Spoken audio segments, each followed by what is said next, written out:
Welcome back to SHTF Garden. So, when you think about growing for the apocalypse or for survival of any type, there's one thing you got to think about the most: grains. Now, grains are obviously another staple crops. Of course, staple crops and grains are pretty much synonymous. Can't survive without grains. People have survived on breads of various types, whether it's wheat, rye, wheat being a latecomer to the scene, rye, and you got barley, hops, there's millet, sorghum, rice, amaranth, quinoa. There's so many different grains. But grains have to be part of your diet. And it's basically people have survived on grains. I mean, it's the source of your calories. Your standard backyard garden, when you're looking at a calorie crop, it's generally potatoes. Potatoes, gotta be potatoes, because where else are you gonna find the space to grow? Anything else calorically dense, anything else you can maybe use to help stretch your supplies of flour so you can make bread. It's something to think about. So we're gonna try an experiment. We're gonna try growing rice in the backyard. I got a kiddie pool. I actually have two of them. The other one's not taken out yet. And we're gonna plant some rice. So I tried this last year for a rice growing experiment. And last year I just took the rice, I ripped open the package, I sprinkled the rice around the kiddie pool after I'd filled it with compost and put a couple inches of water on top. I was all happy about it. Couldn't wait to see my rice grow. Well, it didn't grow at all. Not a single grain of rice sprouted. So, with that setback, I've had to wait an entire year to try again. So now I've got this Carolina Gold from Baker Creek rice. I'm gonna try sprouting it in this 72 cell. Well, I have a couple of these in there, but in this flat of right here. And once this is sprouted, then I'll transplant it into the kiddie pool, and we'll see how this experiment goes. All right, so let me get this package ripped open, and we'll get to planting. So here we go, Carolina Gold. Let's get some rice grains out, see what they look like. Pretty large rice grains. I'm not going to be too picky about how I'm spreading these out, because I'm going to be planting them all tight knit together, because I'm not going to be worried about spacing too much. So make sure there's at least a couple of grains in each cell. Let's get a few out here. I can sprinkle some in. I just want to get them started. Rice is a grass, just like corn is a grass, believe it or not. And in fact, a lot of grains are grasses. And I've already got this kind of prepped with a little bit of soil, and I'm just gonna shove these down in there. And once I get them sprouting, I probably should thin some, but I doubt I will. I just want to get that, because rice grows pretty packed. Grains are corn, not corn, I can't even speak. Rice generally is in all kinds of little bunches, and that's kind of what I'm going for. I'm going to plant the rice in here, and then, like I said, I may thin a few of these out where I have 4 or 5 grains in one little cell. But right now I'm just trying to get some germinated. Once I get some germinated, then I'll be able to transplant them to my kiddie pool, because rice grows in water, and see what we get. Because, and honestly, even if this works, I don't know if it's going to be worth it. And how much rice can you really grow in a kiddie pool? And is it even worth the time? I'll be better off just cutting the bottom out of that kiddie pool and planting more potatoes. The rice does offer its own advantages. It's very versatile in the kitchen, but it stores, because it's dry. When you dry the rice out, you can make rice flour and all the rest of that with it as well. But just storing as a dry grain, everybody has rice. All prepping people have rice stored away. What happens when your rice runs out? Well, in this case, if I can get enough of this going, I'm not going to worry about that, will I? Nope. Alright, so that's all the rice packed in there, and then I just sprinkled some soil and covered it up with some handfuls of this potting mix, and I just kind of filled it in back over. Alright, so now we have this rice going in here. We're gonna wet it down eventually and let it germinate. Once it germinates, we'll be able to transplant. We're probably the only person in the Midwest growing rice, but hey, that's what we do. We experiment, right? Because we need to know if this is a viable option. Potatoes are definitely an option. Potatoes are something everybody should have going. But let me expand out and get other things. And how will this be for a stealth crop? How many people have seen rice growing? I have. I grew up down in the South where rice grew all the time. It's a staple part of my diet my whole life. And so I'm really excited to see if there's a flavor difference between this and store-bought rice, because freshness is going to be, one of my favorite things about growing is the fact that it's so fresh. And how many people's ever eaten homegrown rice? Can't imagine many. So we're going to slide this back off to the side, and we'll move up to our next grain. This is one I've never eaten before or grown. So here we go. We are going to grow some Amaranth. So this is Love Lies Bleeding variety of Amaranth from M.I. Gardner.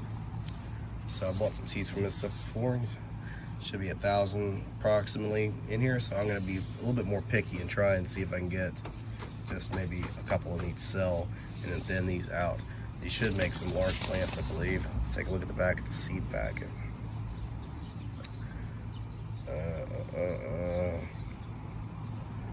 Yeah, 7 to 9 inches spacing. Okay. So because of how pretty it should be looking, I'm going to try and see if I can stealth garden some of this in the front yard so that I can save some of my precious garden space. So this being another grain, should hopefully be able to enhance what I've got, any kind of stores I've already got. So if you have any flour, you can cut it with some amaranth. You can cut it with some rice flour if you use rice for flour, although I probably just use rice for rice, but that is an option. And I do have some rye seeds, and I'm not sure what to do with those because I don't have anywhere to plant the rye. And what makes bread rise is the gluten. So if you made a bread out of just amaranth, which I suppose you could do, it would be a very flat bread. It wouldn't have any rise to it. But, rye has some gluten, but not as much as wheat. That's why the wheat is the grain of choice for making bread. Look at these sticks and stuff that comes in this, because it's got all that gluten in it. So if you have any gluten issues, then some of these other alternatives might be a way to do it. You can also obviously mix the various types of grains, maybe make your store last longer. I believe you can pop amaranth like popcorn. I think I've seen that in some videos when I was doing a little video watching research about it. And I'm curious to have it as a breakfast cereal I talked about. I don't like cereal because I don't drink milk, but my porridge type thing, I'm curious to try it that way. Curious to try it ground up as a flour and then put it as a thickening agent in stews, and or put it in some bread and see how it tastes. You know, maybe 3/4 wheat and 1/4 amaranth. So I want to try all those various things and see if I like it. It's supposed to be nutritious, but because of its beauty, it could easily be mistaken for an ornamental plant. Another reason for wanting to grow amaranth, aside from the fact it's a omega-3 fatty acid containing grain, is the leaves are edible, and that's something I want to try. I want to try eating the leaves and see if they make a good salad green, or if you cook them down like spinach, kind of see how they work best for me. So let me go ahead and fill the rest of these up, and we'll be back. All right, so I got the tray filled up, and leaving some little divots with my fingers. Once packing down a little bit, not a lot, because I don't want to compact the soil, but I want to have enough structure for the roots to build hold the plant up. Looking in here, see how well the camera shows that. Probably not very. I'll have to pour some out, I think. Let's get some at the end. These are extremely tiny seeds. I mean, for comparison, by my pinky finger, that's a tiny, tiny seed. So I'm gonna try to sprinkle just a little bit in there, but we'll see. That's super small. So let's go ahead and try that. I won't be able to hold this hand at the same time, so let me get some sprinkling going and see if we can even see if the seeds are on the surface. They'll be back in a second. All right, so sprinkled the seeds out. It's kind of basically just doing like this, and just kind of trying to sprinkle some of the different cells. And let's see if we can even see them. I mean, these are some extremely tiny seeds. There's a couple right there in that divot. So they're very, very tiny. So I'm just going to take some soil.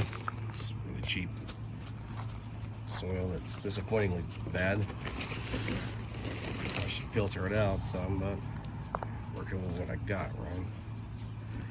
So I'm just going to take and spread this over this. So like I said, I've never grown amaranth. I've never even eaten amaranth, so I am curious. It's all going to be a first for me, and we'll see how it performs. We'll see if it's worth it. Here again, if that's the grain you get whenever you harvest, you have to have a lot of it to make an edible amount. So we'll see how productive it is. We'll see if it's something that could be or should be incorporated in an SHTF garden. I have high hopes for it though, because if it produces a decent volume, it's such a stealthy plant. I think it is, because even people that garden may not have ever grown it. I know I certainly haven't. I've been gardening for a few, I'm not sure how many years now, and there's all kinds of different varieties. Love's Life's Bleeding, it just happened to be a nice looking variety that they had available on the website, so I got that one. But there's other types too, but one of the reasons why I like that one that I picked over some of the other ones is because it looks kind of ornamental. And so there's some rose bushes and stuff in the front yard. I plan on planting some of this stuff out by the rose bushes, and people will never even know it's a garden variety plant, that it's going to produce grains and edible leaves. And so that is it for my seed starting for these two. So now we're gonna label, although I'm sure I'll be able to tell the difference between these two once I find what I did with my marker. If I didn't lose it when I was sliding stuff out the way. All right, here we go.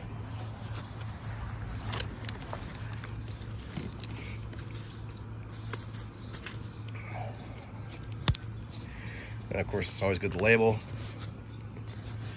So we're going to label our amaranth. I'm going to do this one hand of it, be able to hold it down.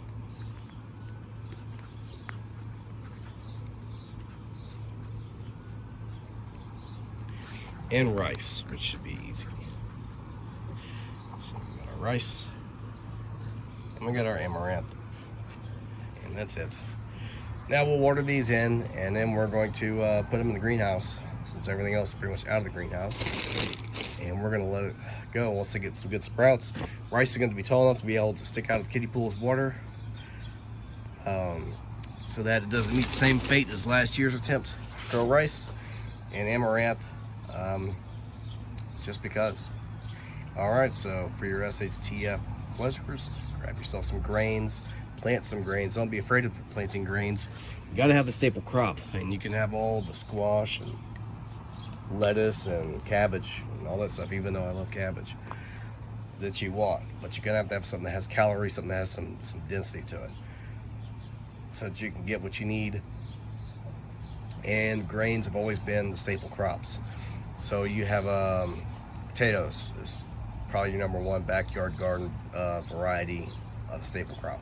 You have winter squash, which I'm going to be growing a bunch of, and you have grains being the primary. So for my case, I'm trying out rice and amaranth, potatoes, and winter squash for my staple crops. See what I get out of this yard. It's not a big plot of land. I'm in the city, you know. So There's not a whole lot of space, so we'll see what we can get out of it. Anyways, put your comments in there. If you've ever grown amaranth, rice, or any other staple crops, any suggestions or any ideas. What does it taste like for amaranth? I've never tried it, so we're gonna see. We'll see how it goes. But hey, you live and you learn, you experiment, you grow, and you end up reaping the rewards and the benefits. So like, comment, share, subscribe, notification bell, you know what to do.